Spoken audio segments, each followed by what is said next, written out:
चला तर मित्रांनो, आपण मॅथ फर्स्ट मधील पहिलं जे चॅप्टर आहे linear equation in two variable याला सुरुवात करूयात।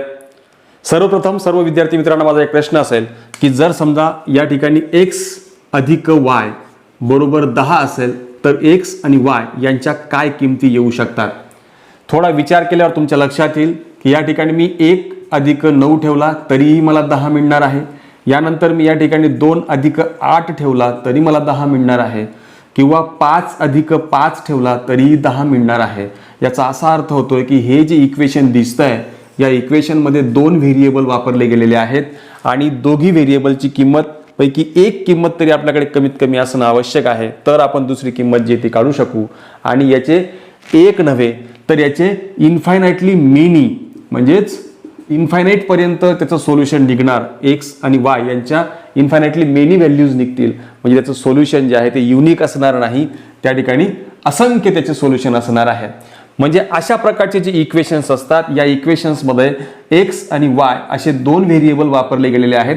किंवा मी एक उदाहरण जर तुम्हाला द्यायचं म्हटलं की एक्स रुपयाच्या 5 चॉकलेट आणि वाय रुपयाच्या 10 चॉकलेट मी घेतल्या तर मला त्यांची किंमत किती मिळेल, या प्रकारचं जे समीकरण तयार होतं या प्रकारच्या समीकरणालाच आपण म्हणणार आहोत linear equation in two variable.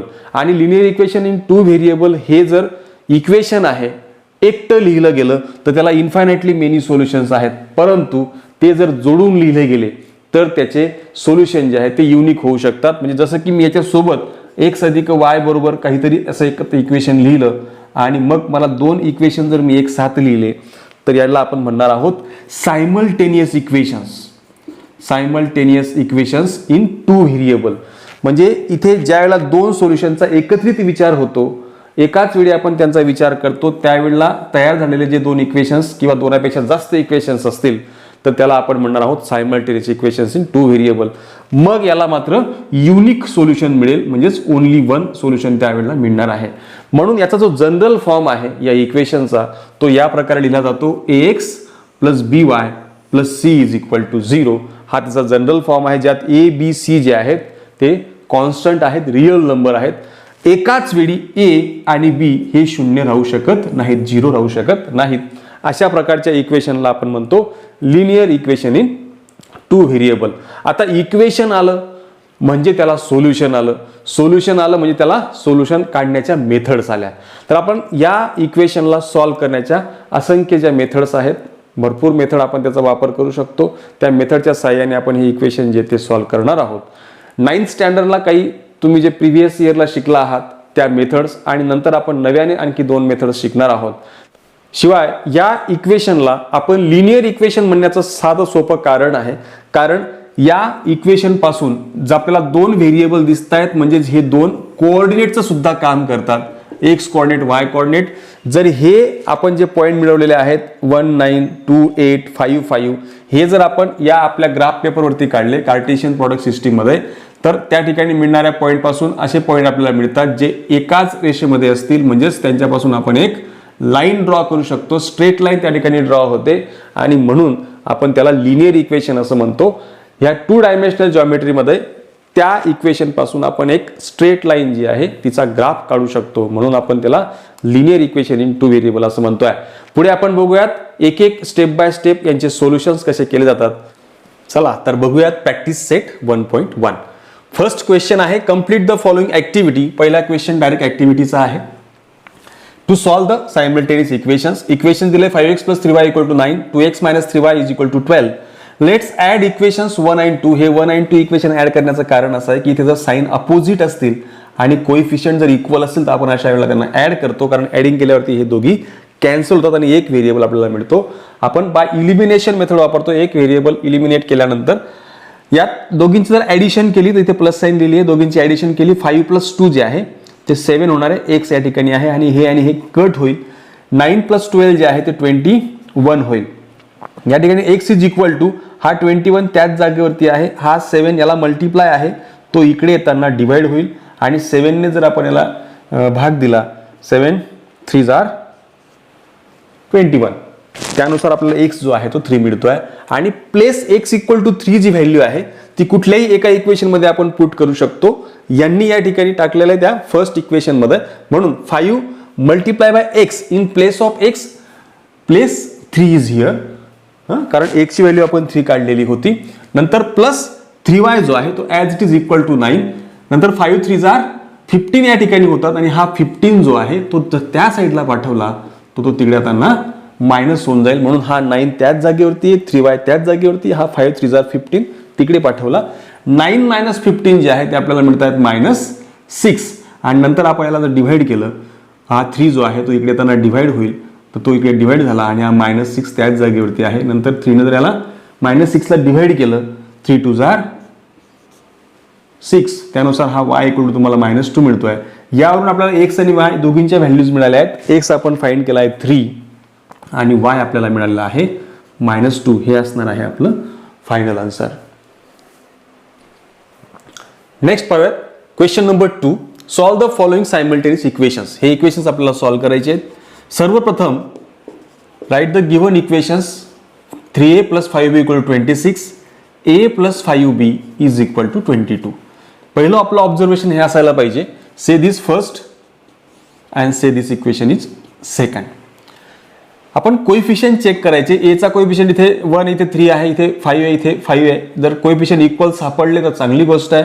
जर डायरेक्ट असतील इक्वेशन व्हेरिएबलचे कोइफिशियंट इक्वल, इथे ए आणि बी हे व्हेरिएबलमध्ये बी चा कोइफिशियंट इक्वल दिसतोय, परंतु साइन ऑपोजिट असली असती तर आपण ऍडिशन केली असती. आणि जर साइन तुम्हाला सेम दिसत असेल तर अशा वेळेला आपण जे आहे ते सबस्ट्रॅक्शन करतो. म्हणजेच काय करणार, सबस्ट्रॅक्टिंग इक्वेशन 2 फ्रॉम फर्स्ट. म्हणजे आपण याच्या दोघांमध्ये सबस्ट्रॅक्शन करतोय. म्हणजे 3a + 5b = 26. 2 आपण मायनस करतो आहोत 1 मधून, म्हणजेच a + 5b = 22. डिवाइड बाय, आता इथे आपण जे डिवाइड नाही तर आपण सबस्ट्रॅक्शन करतो आहोत, तर इथे काय येईल, हा मायनस साइन येईल, मायनस, हा प्लसचा मायनस होईल, मायनस आणि प्लस मायनस होऊन जाईल आणि इथे हा मायनस होईल. 3a - a केल्यावर तुम्हाला मिळतो आहे 2a. 5b minus plus 5b cancel होऊन तो 0 होऊन जाईल, = 26 - 22 या ठिकाणी तुम्हाला मिळतोय 4. नंतर a हा इकडे मल्टिप्लाय, इकडे त्यांना डिवाइड होईल, सो 4/2 डिवाइड होईल, किंवा दोघे साईडला आपण 2 ने डिवाइड केलंय असं म्हटलं तरी चालेल. सो फायनली a = 2 2 4 आपल्याला a ची व्हॅल्यू मिळून गेली आहे. नेक्स्ट पुढचं आपल्याला काय मिळवायचं आहे, या दोघींपैकी कुठल्याही इक्वेशन मध्ये आपण ही a ची व्हॅल्यू जर प्लेस केली, सबस्टिट्यूट केली, तर प्लेस a = 2 इन इक्वेशन, जे इक्वेशन शक्यतोवर सोपं वाटतं त्यात ती व्हॅल्यू पुट करून द्यायची. इक्वेशन सेकंड जे ते इझी वाटतंय. इझी इक्वेशन मध्ये आपण a ची व्हॅल्यू जर 2 ठेवली, 2 + 5b = 22. यात हा 2 जो आहे तिकडे आता निगेटिव्ह होईल. 5b = 22 - 2, so b = 22 - 2 is 20 and 5 divide होईल, divide by 5, 5 4 20, so b = 4. So finally solution आपल्याला काय मिळणार आहे, therefore the solution AB = what the solution? First A is 2 and B is 4. So this is your final solution. Next परत question number 2. यात जर observe केलं असणार तर यात दोघी इक्वेशन मध्ये कोणाचाही कोइफिशियंट जो आहे तो इक्वल दिलेला नाहीये. जर इक्वल नाहीये तर त्याला आपण इक्वल करू शकतो दोघी साईडला कुठल्या तरी एका नंबरने मल्टिप्लाय करून. आता जसं की इथे x आहे, इथे 3x आहे, याला 3 ने मल्टिप्लाय करून आपण त्यांचे व्हेरिएबल जो आहे तो इक्वल करून त्याला सॉल्व्ह करू शकतो. ती एक मेथड तुम्ही 9th स्टँडर्डला शिकलेला आहात.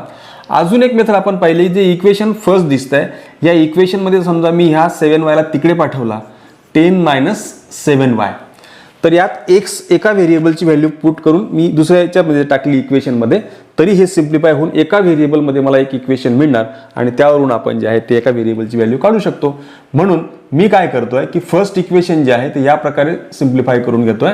दुसऱ्या मेथडने आपण सॉल्व्ह करूयात आणि ही व्हॅल्यू जी आहे, place this value in equation second. जर ही व्हॅल्यू आपण इक्वेशन सेकंड मध्ये टाकली, म्हणजे ही व्हॅल्यू याच्यात टाकतोय, इथे काय बघा 3 in place of x replace 10 - 7y - 2y as it is and = 7. म्हणजे फक्त मी या ठिकाणी x ऐवजी आहे ते 10 - 7y टाकलं आहे. ते सिम्प्लिफाय केल्यावर मला काय मिळतंय बघा, 3 10s are 30 - 7 3s are 21 - 2y is equal to 7. त्यानंतर -21 आणि -2 हे दोघी एकाच व्हेरिएबलमध्ये आहेत म्हणून यांच्या दोघांची सम येईल -23 y इज इक्वल टू 7 आणि हा 30 तिकडे जर पाठवला तो -30 होईल. फायनली मला असं मिळतं बघा y इज इक्वल टू 7 - 30 - 23 आणि हा इकडे त्यांना डिव्हाइड होईल upon -23. 23 get cancelled. y is equal to आपल्याला मिळतोय therefore y is equal to 1. एकदा का आपल्याला एक व्हेरिएबल मिळाला तर दुसरा व्हेरिएबल मिळवणं सोपं आहे. कुठल्या तरी एका इक्वेशन मध्ये टाका. यात सगळ्यात इझी इक्वेशन हे आहे कारण डायरेक्ट x ची व्हॅल्यू निघणार आहे. Place y is equal to 1 in equation 3. जर इक्वेशन 3 मध्ये ती व्हॅल्यू ठेवली तर काय मिळेल बघा, x is equal to 10 - 7 into 1 is equal to 10 - 7. So x is equal to finally 3 आणि आपल्याला अशा प्रकारे दोघी व्हॅल्यूज मिळतात. Therefore the final solution of this equations x y is equal to x 3 and y is 1. आपण आपला answer पण check करू शकतो करेक्ट आहे की नाही. एका व्हेरिएबलची जिथे व्हॅल्यू जी आहे 3 काढली आपण 3 आणि दुसरा व्हेरिएबल आपण काढला आहे 1. यात ती व्हॅल्यू टाकून बघायची आणि सिम्प्लिफाय करून बघायचं. 7 1 7 7 + 3 जर 10 येत असेल तर याचा अर्थ असा होतोय की आपण काढलेलं सोल्युशन जे आहे ते करेक्ट आहे. नेक्स्ट पाहूयात question number 6. 1/3x + y equal to 10/3. आधी हे इक्वेशन आपल्याला नॉर्मल फॉर्म मध्ये आणायला लागणार. जनरल फॉर्म मध्ये ते दिसत नाहीये. अपॉनला 3 आपल्याला त्रासदायक वाटतोय, नको आहे म्हणून आपण काय करणार, multiplying both side by 3. Multiplying both the side by 3. 3 ने मल्टिप्लाय केल्यावर काय होईल, हा 3 get cancel, only x is here. इथे 3y येईल आणि इक्वल टू परत 3 कॅन्सल होईल. मल्टिप्लाय केल्यानंतर हा 3 मल्टिप्लाय केला 3 आणि 3 मल्टिप्लाय हे कॅन्सल होतील आणि इथे फक्त राहील 10. फायनली आपल्याला असं मिळतंय x + 3y is equal to 10. Say this equation first. त्यानंतर सेकंड इक्वेशन दिसतंय 2x + 1/4y is equal to 11/4. या इक्वेशन मध्ये सुद्धा आपल्याला काय करायला लागणार, दोघे साईडला 4 ने मल्टिप्लाय करावं लागेल. 4 ने मल्टिप्लाय केलं तर काय होईल, इथे 4 2s are 8x plus 4 get cancelled. y is here आणि इथे पण 4 कॅन्सल होईल. 11 इज हिअर. आपण दोघी साईडला इथे काय केलंय, multiplying both the sides by 4. आणि मग आपल्याला जे दोन इक्वेशन्स मिळालेले आहेत, हे first equation, this is second equation, हे आपल्याला आता आपल्या नेहमीच्या मेथडने सॉल्व्ह करू शकतो. कोएफिशिएंट इक्वल करण्यापेक्षा याच्यापेक्षा सोपा मार्ग असा आहे की ह्या इक्वेशन दिसतंय first equation x is equal to, याला 3y जर तिकडे पाठवला तर 10 - 3y होईल. से दिस इक्वेशन नंबर 3. आणि ही जी व्हॅल्यू आहे ती आपण इक्वेशन सेकंड मध्ये जी ती प्लेस करू शकतो. Place this value in equation second. जर इक्वेशन सेकंड मध्ये टाकले तर काय होईल बघा, 8 multiply by, in place of x replace 10 - 3y plus as it is y as it is equal to 11. याला सिम्प्लिफाय करूयात. 8 ने मल्टिप्लाय केलं ब्रॅकेटच्या मध्ये, 8 10s are 80 -8 3s are 24y and plus y is equal to 11. हा -24y आणि हा y हे दोघी जे आहेत ते एकाच व्हेरिएबल मध्ये आहेत म्हणून हा -23y या ठिकाणी येईल. हा 11 त्याच जागेवरती 80 जर तिकडे पाठवला तर तो निगेटिव्ह होईल -80. हे -23y इज इक्वल टू 11 - 80 केल्यानंतर आपल्याला मिळतं आहे हाऊ मेनी, 11 - 80 हा येईल 69 आणि हा मायनस येईल कारण मोठ्या संख्येचा साईन त्याला येईल. हा y इज इक्वल टू, हा -23 तिकडे पाठवला तर -69 डिवायडेड बाय -23. याला डायरेक्ट पूर्ण भाग जातोय. 23 3s are 69 आणि म्हणून या ठिकाणी 3 आन्सर आलाय yच. आता एक व्हेरिएबल निघाला. सेकंड व्हेरिएबल आपण कसा काढू शकतो, place this value in the equation 3. Place y equal to 3 in equation 3. जर इक्वेशन 3 मध्ये ती व्हॅल्यू पुट केली तर काय होईल बघा, x is equal to 10 minus in place of y replace 3. Simplify. After simplifying 3 3s are 9 is equal to 1. X is equal to मिळाला आहे 1. Finally therefore the solution x y is equal to 1 and 3 हे आपलं final solution असणार आहे. Next पाहूयात question number 7. यात एक observation आपण करायला हवं. जेव्हा एक क्वेश्चन आपल्या समोर येतोय त्यात तुम्ही पाहत असाल की या ठिकाणी वायचा जो कोइफिशियंट आहे तो इथे एक्सचा कोइफिशियंट आहे आणि इथे जो वायचा कोइफिशियंट आहे पहिल्या इक्वेशनमध्ये तो इथे एकचा कोइफिशियंट आहे. अशा प्रकारच्या एक्झाम्पल्समध्ये आपण जनरली एकदा त्यांची सम करतो आणि एकदा त्यांची सबस्ट्रॅक्शन करून नवीन जे दोन इक्वेशन्स तयार होतात त्यांना आपण काढतो सोल्युशन आणि मग आपल्याला त्याचं फायनल सोल्युशन मिळतं. तर सुरुवातीला जे काही दिलेलं आहे इक्वेशन फर्स्ट जे आहे त्याला आपण फर्स्ट इक्वेशन म्हणूयात equal to 499 say this equation first. त्यानंतर 101x plus 99y is equal to 501 say this second. एकदा दोघांची ॲडिशन करायचं आहे. Adding equation first and second. दोघे इक्वेशन ॲड केल्यावरती बघा काय येईल 99x plus 101y equal to 499 plus 101x plus 99y is equal to 501 आणि या दोघांची सम करायची आहे. 9 प्लस 1 हा 10, 11 हा 1 आणि हा 2. या ठिकाणी तुम्हाला टोटली 200x प्लस हे देखील 200y इज इक्वल टू हे मिळतं आहे 5 प्लस 1000 हे 1000 मिळतं आहे.